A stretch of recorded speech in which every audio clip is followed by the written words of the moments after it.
Buenas tardes. El 8 de marzo de 1892, en San Miguel de Orcasitas, nacerá un sonorense excepcional, Juan de Dios Bojórquez León.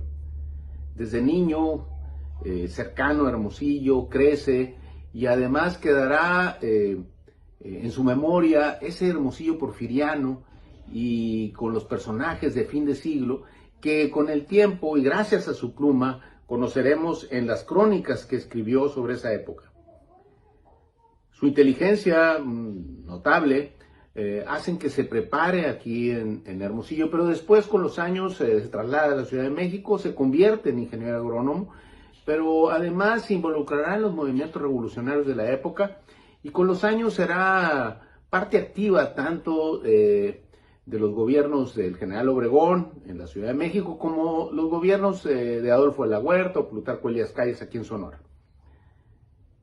Siendo muy joven, será candidato por el tercer distrito, logrará la diputación y se integrará a la elaboración del proyecto constitucional en 1917.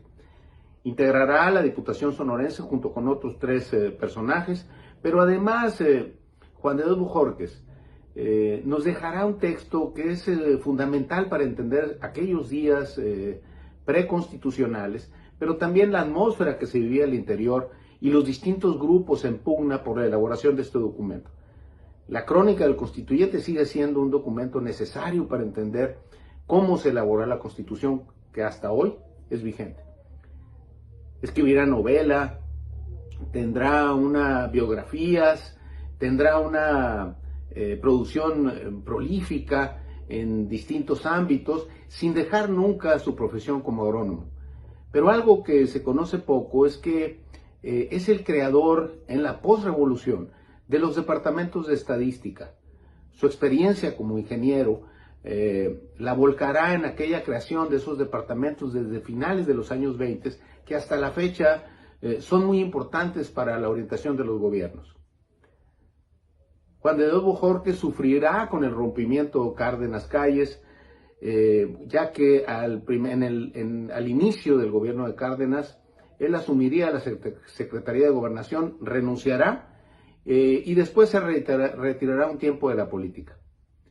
Fue también embajador de México en algunos países, particularmente en Cuba y en Centroamérica. Siempre un convencido de la revolución.